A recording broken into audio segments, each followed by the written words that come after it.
The siege of Meridian Station. The stars burned cold in the outer reach, that desolate stretch of space where three great empires had been locked in endless combat for 90 years. On the human colony of Meridian Station, nearly 60 million souls tried to maintain some semblance of normal life, while hell blazed in the skies above them.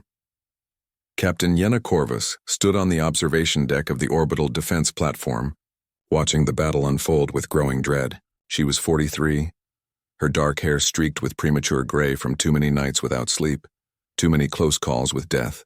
For 7 years she had commanded the defense of Meridian, and for 7 years she had watched the war between the Zephyrim Swarm, the Kaltar Dominion, and the Nexari Collective tear through this sector like a plague. The three alien civilizations fought with a savage intensity that never seemed to diminish. The Zephyrim were arthropod beings, their ships grown from living chitin rather than built from metal. They fought in vast swarms, millions of small craft that moved like schools of fish in the depths of space. Each ship was controlled by a single warrior-caste Zephyrim, bred for nothing but combat from the moment they hatched in the birthing pools of their world ships. The Kaltar were different. They were towering humanoids with skin like polished obsidian and eyes that glowed with inner fire. Their technology was ancient, passed down through 20,000 years of continuous civilization. Kaltar shields could withstand punishment that would vaporize lesser vessels, and their weapons fired beams of coherent gravity that could tear a planet apart from the inside out.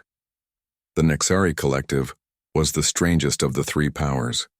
They were energy beings, creatures of pure thought and electromagnetic force that inhabited crystalline matrices. When Nexari died, they simply transferred their consciousness to a new crystal body. Death meant nothing to them, which made them terrifyingly fearless in battle.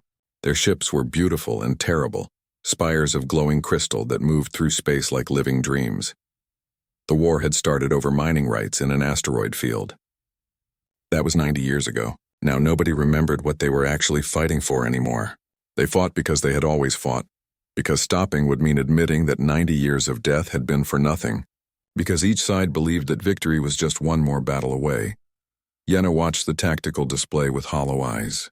The Zephyrim swarm was pressing from the east, millions of small ships creating a living wall of death. The Kaltar fleet advanced from the west in their traditional phalanx formation, shields locked together in an impenetrable wall. The Nexari attacked from below, their crystalline vessels firing weapons that turned the void itself into a weapon. Meridian Station sat at the junction of three major trade routes. Control this location and you controlled access to a dozen colonized systems. All three empires wanted it desperately.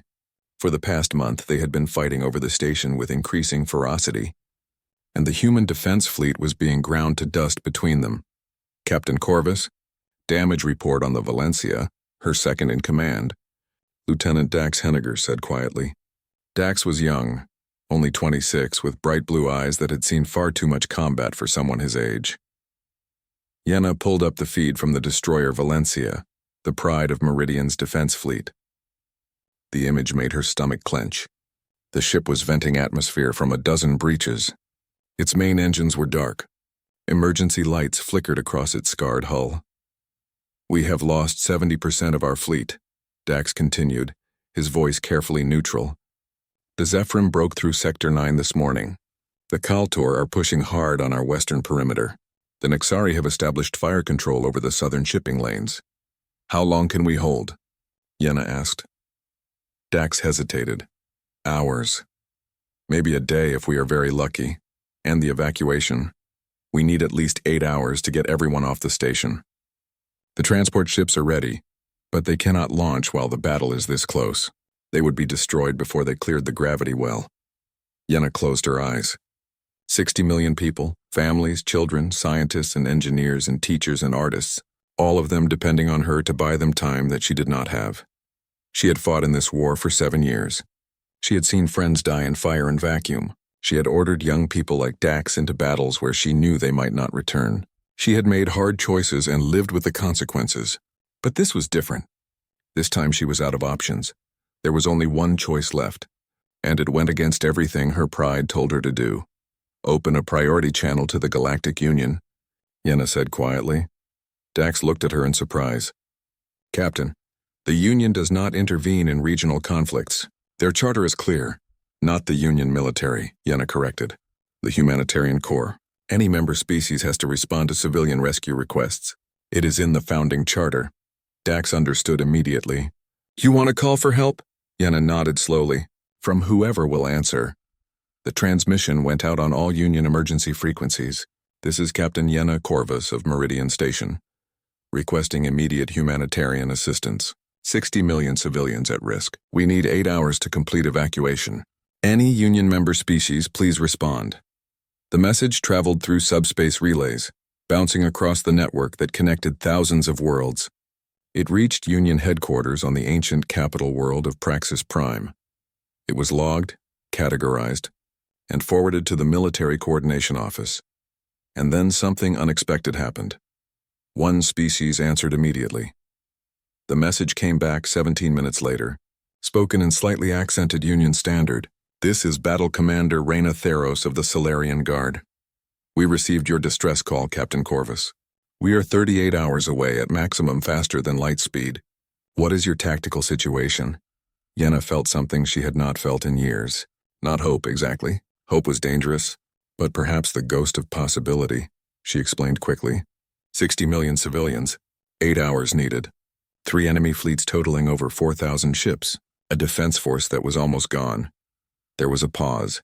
Then Commander Theros spoke again, her voice calm and utterly professional. Understood, Captain. We will be there. Hold position as long as you can. Theros out, Dax stared at Yenna with disbelief. Captain, the Solarians. They only joined the Union 15 years ago. They are newcomers. Their technology is generations behind galactic standard. What can 5 or 6 primitive ships do against 4,000 advanced warships? Yenna did not have an answer.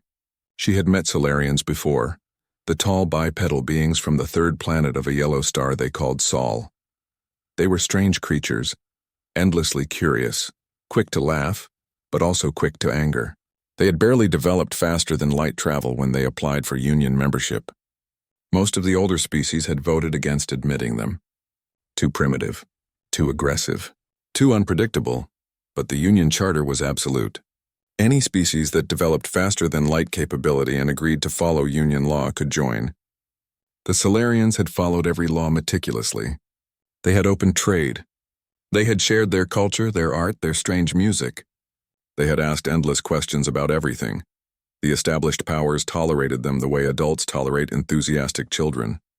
But children grow up. I do not know what they can do, Yenna admitted. But right now they are the only ones who answered. She returned her attention to the battle, to the desperate struggle to buy a few more hours.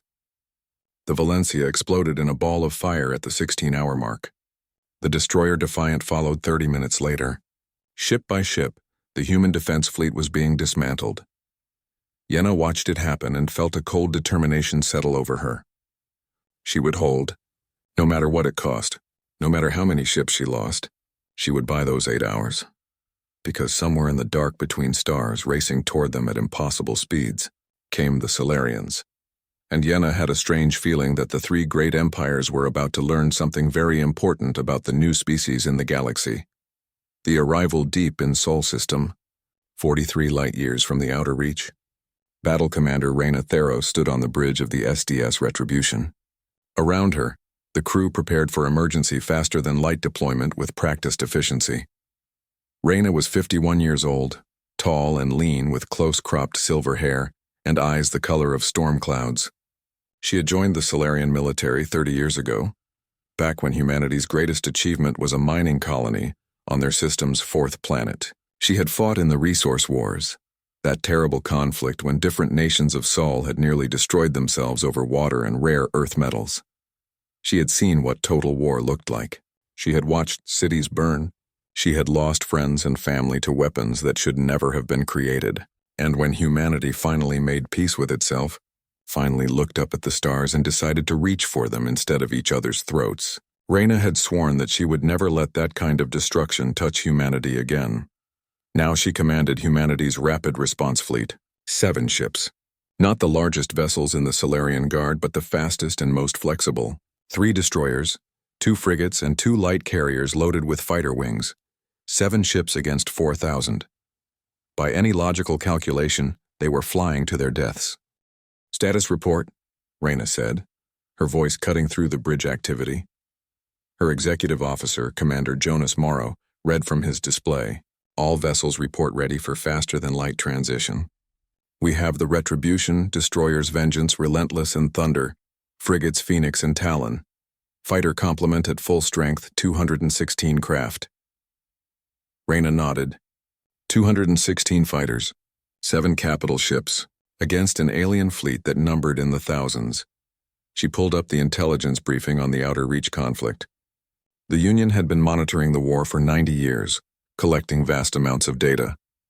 Battle recordings, tactical analyses, technology assessments. Reyna had spent the last 16 hours reviewing all of it, and what she saw fascinated her. "Lieutenant Kira Voss," Reyna said, turning to her tactical officer. "You have been studying the battle data. Tell me what you see." Kira was 32, brilliant, with red hair pulled back in a tight bun and green eyes that never missed a detail. She had been poring over the recordings since the distress call arrived. "They fight like it is a ritual, Commander," Kira said. "Everything is about formation and position. The Zephyrim swarm in predictable patterns. The Kaltor maintain their phalanx regardless of tactical disadvantage. The Nexari attack in waves that repeat every 17 minutes. It is like watching a very complex dance where everyone knows the steps." Reyna smiled grimly. "Exactly. They have been fighting for so long that warfare has become institutionalized. They have doctrine and tradition and rules about how battles should be conducted, and we do not," Morrow said, understanding dawning. "We do not." Reyna agreed. She pulled up a historical database showing Sol's own military history. 10,000 years of continuous warfare. Conflicts fought on every scale, from skirmishes between tribes to global wars that killed billions. Humanity had tried every possible way to wage war. They had made every mistake. They had learned from those mistakes in blood and fire. And then they had stopped fighting each other because they realized they were too good at killing. That they had nearly destroyed their own world 3 times. That they needed to turn that terrible creativity toward something other than mutual destruction. "The Union thinks we are primitive because our technology is behind theirs," Reyna said quietly. "But technology does not win wars. Adaptation wins wars. Innovation wins wars. The willingness to do whatever it takes to survive wins wars." Kira caught on quickly. "They have forgotten how to improvise. They fight by the rules because that is all they know. And we are about to teach them that the only rule that matters is survival," Reyna said. She turned to Morrow. "Sound general quarters. All hands prepare for combat operations. Deploy all fighters the moment we arrive. Protocol Havoc is in effect." Morrow went pale. Protocol Havoc was humanity's unrestricted warfare doctrine. Every trick, every unconventional tactic, every piece of strategic ruthlessness that 10,000 years of conflict had taught them. "It was the protocol you used when winning was the only option that mattered." "Acknowledged, Commander," Morrow said. "Protocol Havoc. The journey to the Outer Reach took 38 hours. 38 hours of traveling through the strange folded space of faster-than-light transit, where the laws of physics bent just enough to let ships cross distances that should have taken decades. Those 38 hours were not spent resting." Reyna gathered her officers and pilots for continuous briefings. She showed them the battle recordings. She explained the tactical situation. She went over the plan in exhaustive detail. It was brutal. It was ruthless. It was probably going to get some of them killed, but it would work. It had to work. The final countdown began. 10 minutes to faster-than-light exit. 5 minutes. 1 minute. "This is Commander Theros to all ships," Reyna said, her voice broadcasting to every member of the fleet. "In 60 seconds we drop into a war zone. 4,000 enemy ships. 60 million civilians counting on us. By every reasonable measure, we should not survive the next hour." She paused, letting that sink in. "But humanity stopped fighting reasonable wars a long time ago. We learned how to survive when survival seemed impossible. We learned how to win when winning seemed insane. And today we are going to show the galaxy what that means." The countdown hit 0. The Solarian fleet dropped out of faster-than-light space and into the burning hell of the Outer Reach. The opening move, the sensors, on the bridge of the Retribution, screamed to life the moment they transitioned back to normal space. 4,000 ships, maybe more. The tactical display lit up like a constellation of death. each point of light representing a warship locked in combat.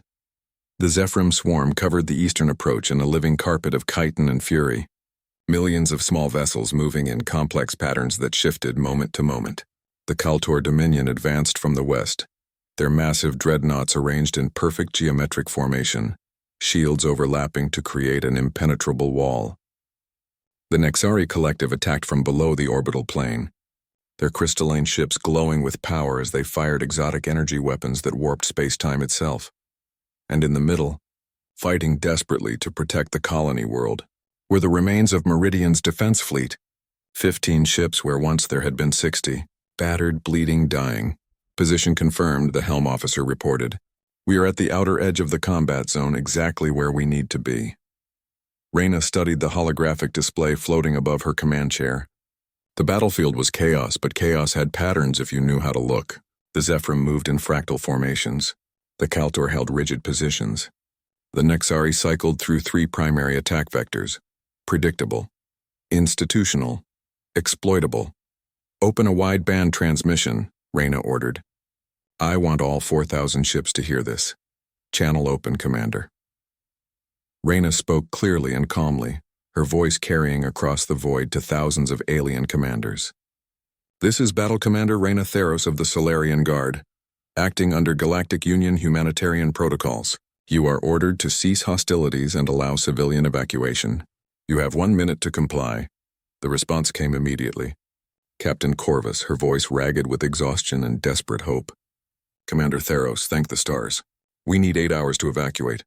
Can you hold that long? She was cut off by the Kaltor fleet commander. His voice was deep, resonant, filled with contempt. Solarians, you bring 7 primitive vessels to a battle of thousands. This conflict does not concern newcomers. Withdraw or be eliminated alongside the humans of Meridian.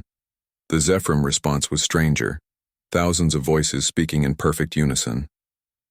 The swarm acknowledges the presence of Solarian craft. The swarm dismisses Solarian relevance. Meridian Station will fall. The trade routes will be secured. Your intervention changes nothing. The Nexari did not respond with words. They responded with weapons. A flight of 12 crystalline fighters broke from the main fleet and accelerated toward the Solarian formation, their weapons charging with visible light. Reyna smiled. It was not a pleasant expression. I gave you 1 minute, she said quietly. That time is up. You chose to continue this battle, very well. Let me show you how Solarians wage war. She cut the transmission and turned to her bridge crew. All ships weapons free. Execute Protocol Havoc. Fighter wings full deployment. Target Package Alpha is active. The bridge of the Retribution transformed into controlled chaos as every station began working simultaneously. Launch all fighters, the flight operations officer called out. The Retribution and her sister carrier opened their launch bays. Fighters poured out in a stream that looked nothing like the organized squadrons the aliens used. Human fighters did not form up in neat lines or wings. They launched tactically, each craft following a pre-programmed flight path that would position them exactly where they needed to be for maximum effect. 216 fighters, 10 seconds from first launch to last deployment. They scattered across the battlefield in 3 dimensions, moving in patterns that seemed random but were actually precisely calculated. On the Kaltor flagship, Fleet Commander Drazen watched the fighter launch with confusion. What formation is that? There is no structure to their deployment. His tactical officer studied the scanner data. Commander, each fighter is following an independent vector, but they are coordinated somehow. It appears to be a pattern we do not recognize. Drazen dismissed it with a gesture. 200 small craft against 4,000 capital ships. Insanity. Continue the assault on Meridian's orbital defenses. But then the Solarian destroyers opened fire, and Drazen realized that insanity could wear many faces. The Vengeance.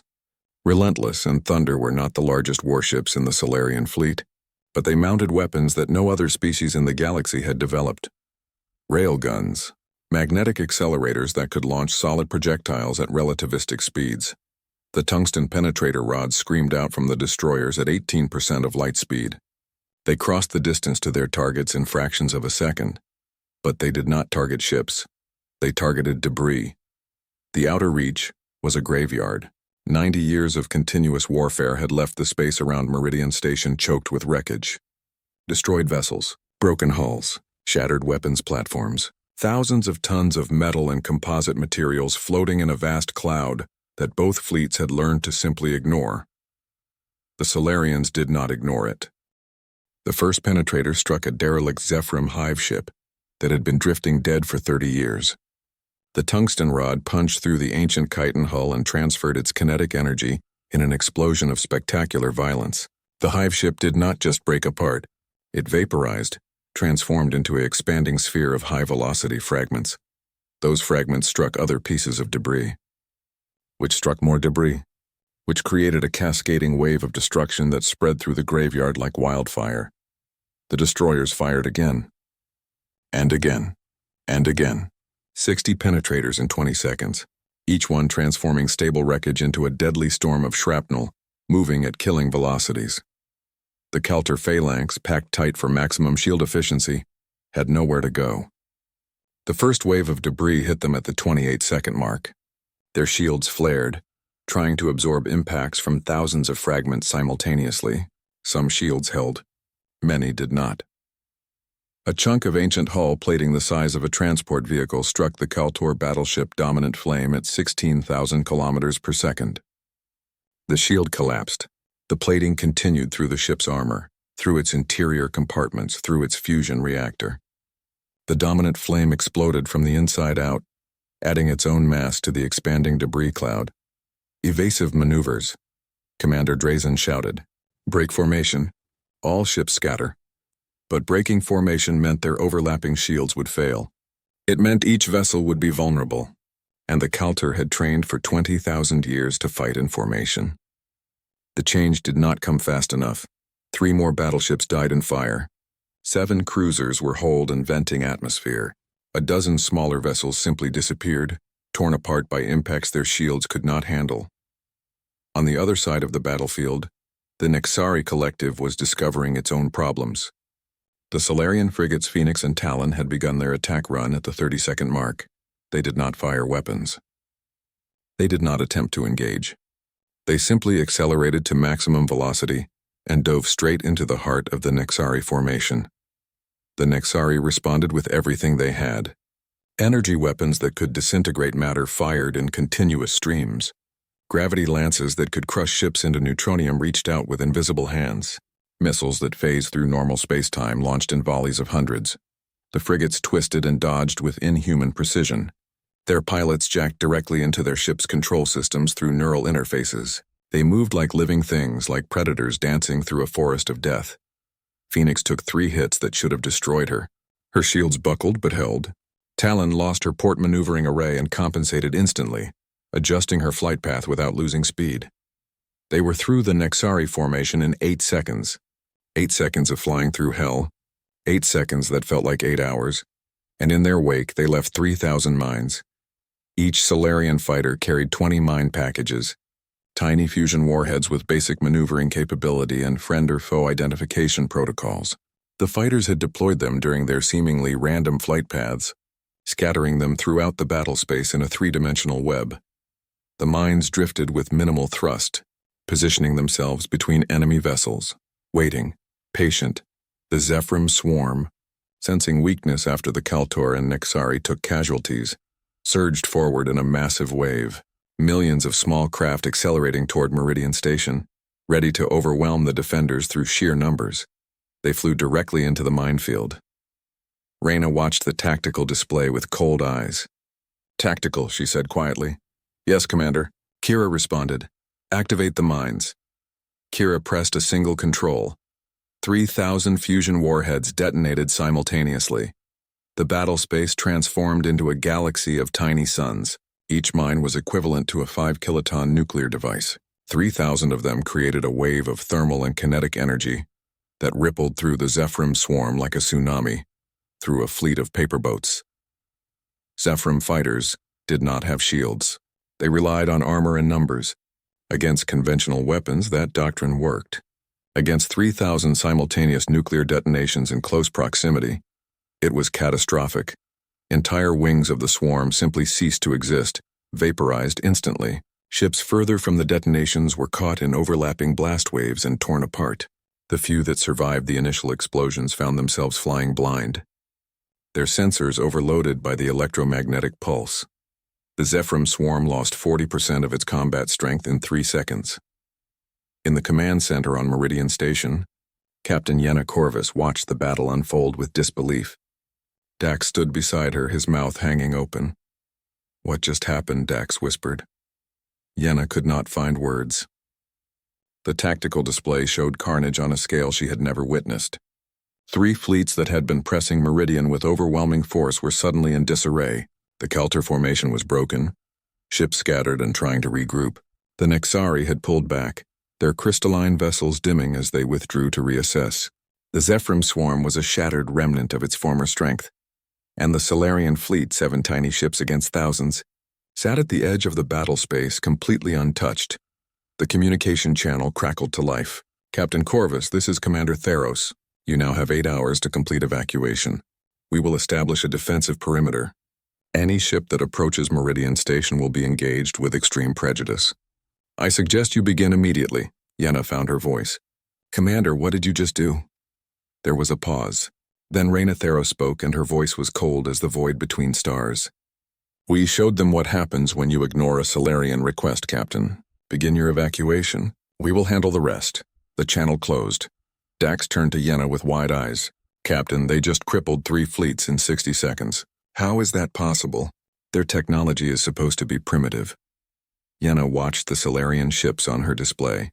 7 vessels holding position against thousands. 7 ships that had just rewritten the rules of modern warfare. "Maybe we have been measuring primitive wrong," she said quietly. "Maybe technology is not what makes a species dangerous. Maybe experience is." She activated the station-wide communication system. "All personnel, begin evacuation procedures immediately. We have 8 hours. Do not waste them." As the massive transport ships began launching from Meridian's docks, carrying precious cargo of human lives to safety, the 3 alien fleets regrouped in the darkness of space. They had been bloodied. They had been shocked. They had learned that the newcomer species was not harmless, but they had not learned enough. They were about to discover that humanity's opening move was not their only move. That 60 seconds of destruction was just the beginning. That when Solarians went to war, they fought to win, and winning meant the complete and total elimination of any threat to their people. The second wave was about to begin, and it would be far worse. When gods bleed, the 3 alien fleets regrouped at the edge of the combat zone, their commanders trying to process what had just happened. In 90 years of continuous warfare, none of them had experienced anything like the previous 60 seconds. On the Kelter flagship, Commander Drazen surveyed the damage to his fleet with mounting rage. 18 battleships destroyed, 32 cruisers damaged or crippled, his perfect phalanx formation scattered across 1,000,000 kilometers of space. "Analysis," he demanded. His tactical officer, a young warrior named Threx, worked frantically at his station. "Commander, the Solarians used kinetic weapons at relativistic velocity. Our shields were not calibrated to handle that much energy transfer. They weaponized the debris field. The mathematics are elegant. Horrifying, but elegant." Drazen's claws scraped against his command chair. 7 ships. They brought 7 ships and devastated a fleet that has fought for nearly a century. On the Nexari vessel Crystalline Dream, the collective consciousness that commanded the fleet processed the battle data with something approaching disbelief. The collective had existed for 50,000 years. It had fought countless wars across the galaxy. It had never encountered tactics like this. "The Solarians think differently," one consciousness observed. "They fight without honor," another added. "They fight to win," a third corrected. "Honor is a luxury they do not indulge." The Zephyr response was more primal. The Swarm Queen aboard the hive ship Eternal Hunger felt rage burning through her neural connections to the millions of warriors under her command. The swarm had lost nearly half its combat strength in seconds. That was unacceptable. That was unthinkable. "All units, press the attack," the Swarm Queen commanded. "Overwhelm the Solarians with numbers. They cannot have many weapons remaining after that first strike. We will bury them in bodies." The 3 fleets, battered but far from beaten, began advancing once more. This time they did not move in their traditional formations. This time they spread out, keeping distance between vessels. They had learned, but they had not learned enough. On the bridge of the Retribution, Reyna watched the enemy advance with clinical detachment. They are adapting, Kira observed, spreading their formation, trying to minimize the effectiveness of area weapons. Good, Reyna said. That means they are thinking tactically now instead of traditionally. It also means they have committed to continuing the fight. Should we warn them again, Morrow asked. Reyna shook her head. We gave them a chance to withdraw. They chose violence. Now they learn what that choice costs. She pulled up the tactical display. The Solarian fighters were still scattered throughout the battle space, having completed their mine deployment. The destroyers had exhausted their kinetic penetrators but retained their conventional weapons. The frigates had regrouped after their suicide run through the Nexari formation. 7 ships. 216 fighters, against 3 fleets that still numbered in the thousands despite their losses. Phase 2, Reyna ordered. Fighter wings, begin harassment pattern Delta. Destroyers, free fire on targets of opportunity. Frigates, screen the carriers. All ships maintain mobility. Do not let them pin us down. The Solarian fleet transformed from a static defensive position into a fluid, moving formation that defied conventional military doctrine. The carriers accelerated in one direction while the destroyers moved in another. The frigates weaved between them in seemingly random patterns. The fighters began their work. Human fighter craft were small, maneuverable, and fast. They carried limited weapons compared to alien fighters, but they did not need heavy armament for what they were about to do. A squadron of 15 fighters dove toward a cluster of Kaltor cruisers. They fired their weapons, short bursts that scored the heavy armor but did not penetrate. Then they scattered before the Kaltor could respond effectively. Another squadron hit a Nexari battleship from 3 different angles simultaneously, firing and breaking away before the crystalline vessel could bring its weapons to bear. A third squadron made a pass through the reforming Zephyr swarm, their weapons cutting down smaller craft but never staying in one place long enough to be trapped. This is not a battle, Threx said on the Kaltor flagship. This is harassment. They are not even trying to destroy us. Drazen watched the tactical display with growing frustration. They are preventing us from organizing. Every time we begin to form up, they strike and scatter us. He was right. The Solarian fighters were not trying to win through destruction. They were using mobility and speed to deny the alien fleets any ability to coordinate their attack. It was a tactic as old as warfare itself. Humans had used it on Earth for thousands of years. Cavalry against infantry, aircraft against armored columns, fast strikes against slow formations. The aliens had forgotten these lessons, or perhaps they had never learned them at all. The Zephyr swarm tried to counter by detaching pursuit groups to hunt down the fighters. But human pilots were jacked into their craft through neural interfaces, reacting with inhuman speed. They led their pursuers into kill zones where Solarian destroyers waited with weapons ready.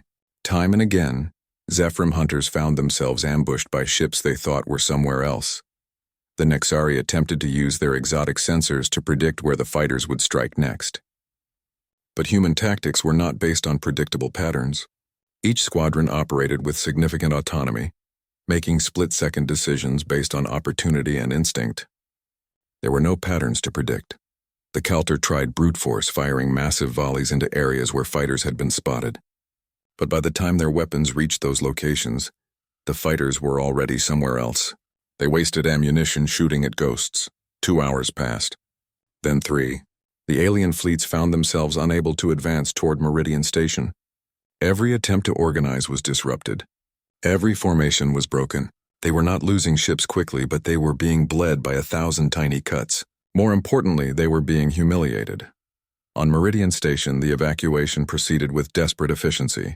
Transport ships launched in continuous streams, carrying tens of thousands of civilians per trip. Children crying, families clutching whatever possessions they could carry, the elderly moving with painful slowness. But they were moving. They were escaping. Captain Corvus watched it all from her command center, feeling tension slowly ease from shoulders that had been tight for weeks.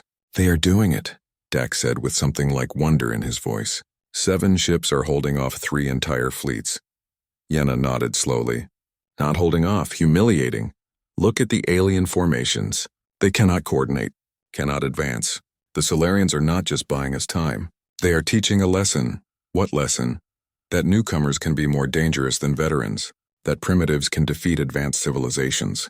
That humanity is not to be underestimated, but the aliens were learning too. After 4 hours of harassment, they began to adapt once more. The three fleet commanders opened communication channels with each other for the first time in 90 years. They coordinated, they planned, they set aside their mutual hatred long enough to recognize a common threat. The Solarians had made one critical mistake. They had taught the aliens to work together. Commander Theros, Kira said urgently, the enemy fleets are changing their pattern. They are coordinating their movements. All three of them. Reyna studied the tactical display. The Zephyrim, Kaltor, and Nexari were forming a massive pincer movement. They were still spread out to minimize area weapon effectiveness, but now they were working in concert. The Zephyrim would draw the fighters out with a feint. The Kaltor would advance under cover of that distraction. The Nexari would strike from an unexpected angle. It was actually a good plan. They learned faster than I expected, Reyna admitted. Morrow, pull our fighters back. Reform on the carriers, destroyers, defensive positions. All ships prepare for faster-than-light transition. We are leaving, Morrow asked with surprise. We are repositioning, Reyna corrected. Fighting from a fixed defensive position was never the plan. We need to stay mobile. But if we jump away, what stops them from attacking Meridian? Reyna smiled. Watch. The Solarian fleet jumped to faster-than-light speed. For 3 seconds they were gone, disappeared from normal space entirely. The alien fleets surged forward, sensing victory. Then the Solarian fleet dropped back into normal space 15,000 kilometers from their original position, behind the alien advance. The destroyers fired every weapon they had, not at ships, at the carefully positioned debris that still filled the battle space. The debris they had not weaponized in the first attack. The wreckage they had left dormant specifically for this moment. The chain reaction started again. Old ships exploding, fragments accelerating, chaos spreading through space like a living thing. The alien fleets found themselves caught between the debris storm and Meridian Station's orbital defenses, which chose that exact moment to open fire with everything they had left. It was a trap. The entire 4-hour defensive action had been designed to pull the aliens into a specific kill zone. To make them think the Solarians were on the defensive. To lure them into position for a second devastating strike. The Kaltor lost another dozen ships to the debris storm. The Nexari formation, caught in the crossfire between Meridian's defenses and the Solarian destroyers, took catastrophic casualties. The Zephyrim swarm, already reduced to half strength, lost thousands more fighters. But the aliens were not finished. They had numbers. They had determination, and now they had something more dangerous than either. They had desperation. Commander Drazen made a decision that would have been unthinkable 6 hours ago. All Kaltor vessels, full retreat to Rally Point Gamma. We regroup and reassess. The Nexari collective reached the same conclusion simultaneously. We withdraw. This battle cannot be won today. But the Swarm Queen refused. Her warriors had died in the millions. Her pride would not allow retreat. The swarm does not flee, she commanded. All units, kamikaze protocol. Ram the Solarian vessels. Destroy them through sacrifice.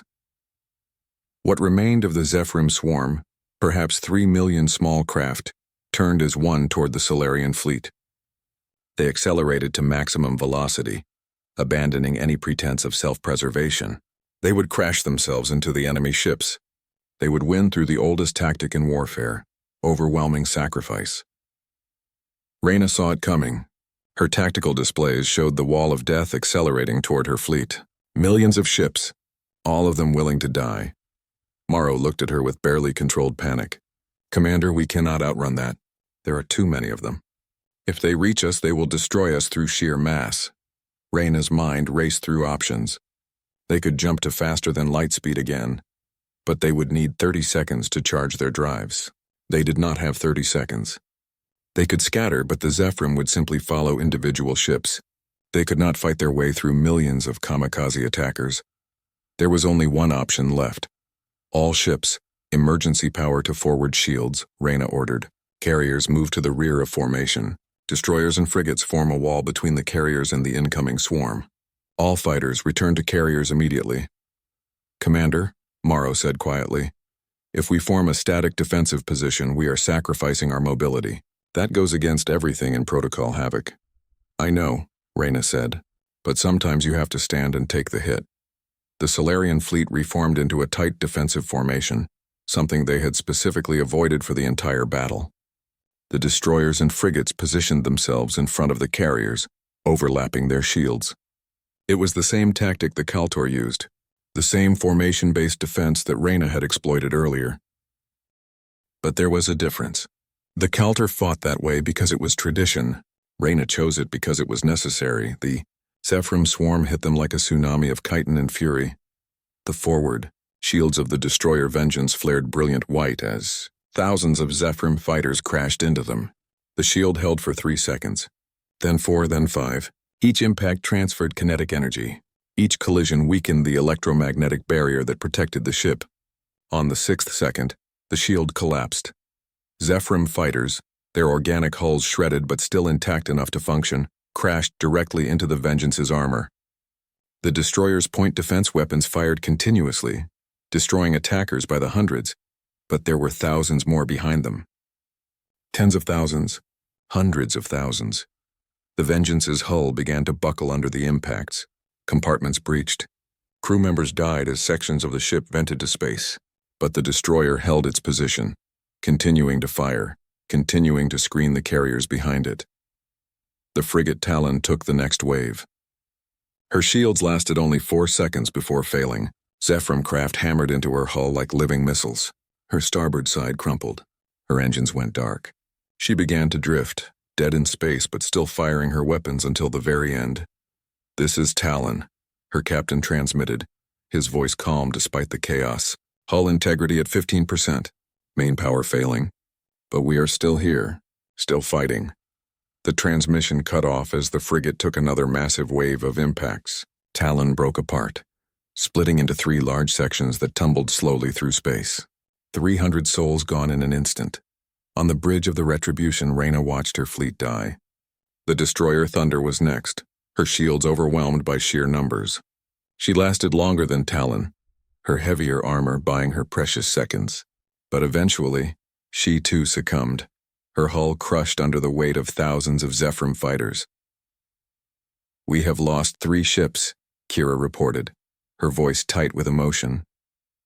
"The remaining vessels are taking critical damage, shields at 30% and falling. We cannot hold this formation much longer." "How long until the evacuation is complete?" Reyna asked. "Meridian Station reports 95% of civilians evacuated." "They need 20 more minutes, 20 minutes. An eternity in combat." Reyna looked at her tactical display. The Vengeance was still fighting, still holding position despite catastrophic damage. The Relentless had moved to cover the gap left by Thunder's destruction and was taking murderous punishment. The frigate Phoenix danced between positions, her shields flickering on the edge of failure. They could not hold for 20 more minutes. Not against this, but they did not have to. "Kira," Reyna said quietly, "how many mines do we have left? We deployed 3,000 in the first attack. We have another 1,000 in reserve stored in the fighter magazines. Deploy them. Point-blank range. Manual detonation on my command." Kira went pale. "Commander, at this range we will be caught in the blast wave. Our shields are already weakened." "The detonation could destroy us, I know," Reyna said. "Do it anyway." The fighters that had returned to the carriers launched one more time. They did not spread out across the battlefield. They flew in tight formation, diving directly into the heart of the Zephyr swarm that surrounded the Solarian fleet. They released their remaining mines in a dense cluster around the attacking force. 1,000 fusion warheads, each one a tiny sun waiting to be born. The fighters barely made it back to the carriers before Reyna gave the order. "Detonate." The explosion was visible from Meridian Station, a sphere of light that briefly outshone the system's sun. 1,000 simultaneous nuclear detonations in close proximity created a blast wave that propagated through space at a significant fraction of light speed. The Zephyr swarm ceased to exist. Millions of organic fighters vaporized instantly. The ones further from the detonation center were caught in the expanding wave of thermal radiation and torn apart. In 3 seconds, the entire kamikaze attack force was annihilated. But the blast wave did not discriminate between friend and foe.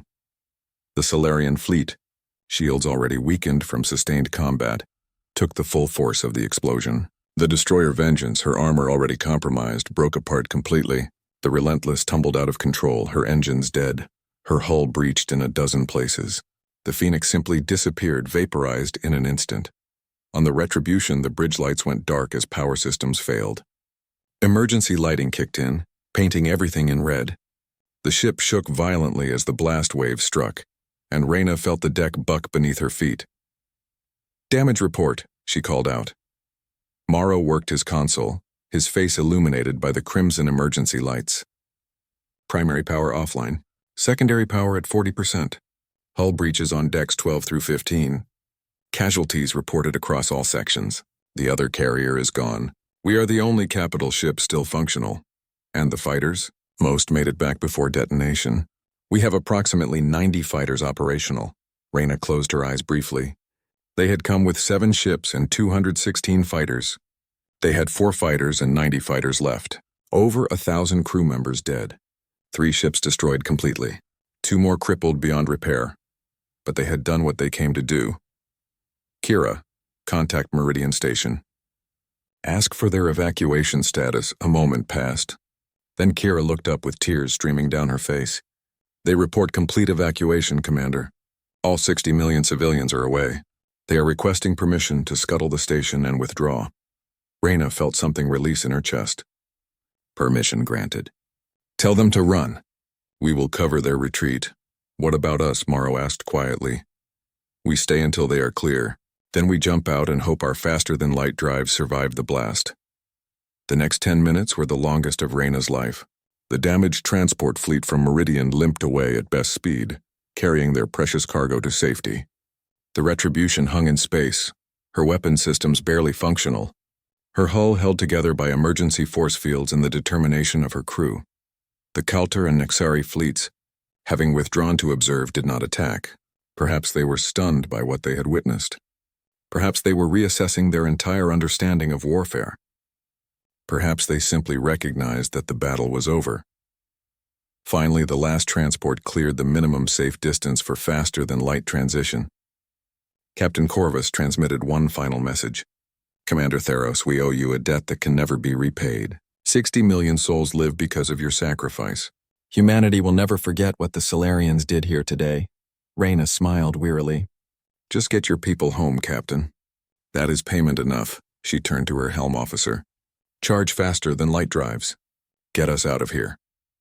The Retribution limped into faster-than-light space, leaving behind the burning wreckage of 3 fleets and the empty station that had been home to millions. The battle had lasted 6 hours. The actual combat had taken place in minutes spread across those hours. 90 years of war. 6 hours of Solarian intervention. The balance of power in the outer reach had been shattered. Aftermath. 3 weeks later, Reyna stood before the Galactic Union Council on Praxis Prime. The massive chamber was filled with representatives from 100 species, all of them watching her with expressions ranging from awe to fear to barely concealed hostility. "Battle Commander Theros," the council speaker said, his voice echoing through the chamber. "You are here to answer for your actions at Meridian Station. The death toll from your intervention exceeds 400,000 beings. 3 ancient fleets were devastated. The political situation in the outer reach has become unstable. The council demands an explanation." Reyna stood straight despite her exhaustion. She had spent 3 weeks helping coordinate rescue operations for survivors from the destroyed ships. 3 weeks sleeping only a few hours per night. 3 weeks reliving the moment she gave the order that killed her own people. "Honorable Speaker," she said clearly, "the Solarian Guard responded to a humanitarian crisis. 60 million civilians were threatened with death. We acted within our authority under Union law." "You killed 400,000 beings," a Kaltar representative shouted. "You destroyed ships from 3 sovereign powers. You introduced weapons and tactics that violated every convention of civilized warfare." "We introduced effective tactics," Reyna corrected. "There is a difference. For 90 years, 3 fleets fought over Meridian. For 90 years, billions died in a war that accomplished nothing. We ended that war in 6 hours. We saved 60 million lives. If that violates your conventions, perhaps your conventions need to change." The chamber erupted in angry voices. Representatives stood shouting at each other. The speaker called for order, his voice barely audible over the chaos. Finally, an elderly representative from a species Reyna did not recognize stood up. The chamber fell silent. The being was ancient, Its body withered with age, but its eyes were sharp. "I have served on this council for 300 years, the being said quietly. "I have witnessed 1,000 conflicts. I have seen empires rise and fall, and I have learned one truth above all others." It paused, looking directly at Reyna. "War is not about honor. It is not about tradition. It is about survival. The Solarians understand this in ways we have forgotten." But their methods, another representative began. Their methods worked, the elderly being interrupted. "In 6 hours, they accomplished what we could not achieve in 90 years. They ended the war. Yes, the cost was high. War always demands a high price. But the price of inaction would have been higher." The debate continued for hours. Eventually, the council reached a decision. The Solarian Guard would receive an official censure for excessive force. But they would not face sanctions. The humanitarian mission had been successful. The civilians had been saved. That was what mattered. Reyna accepted the censure without comment. She had known it was coming. Humans were still newcomers, still primitives in the eyes of the established powers.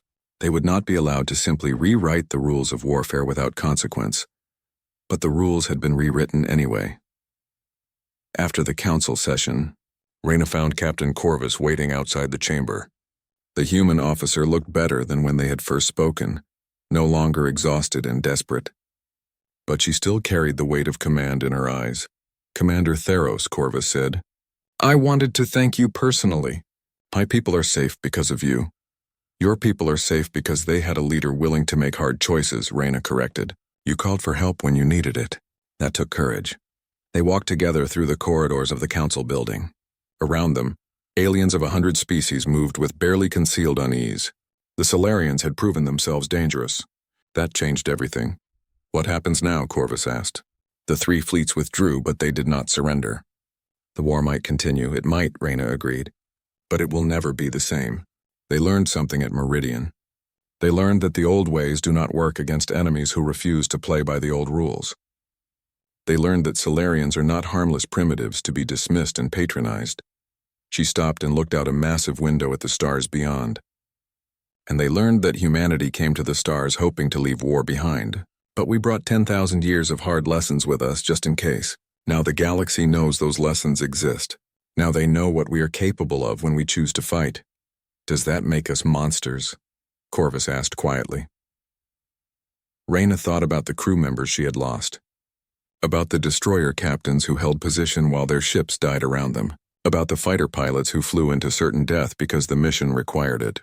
About her own order to detonate mines at point-blank range, knowing it would kill her own people. "It makes us survivors," she said finally. "History will judge whether that is the same thing."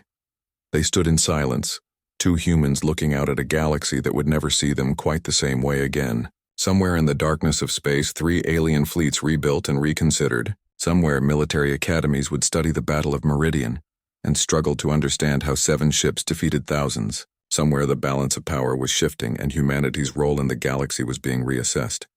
The war was over.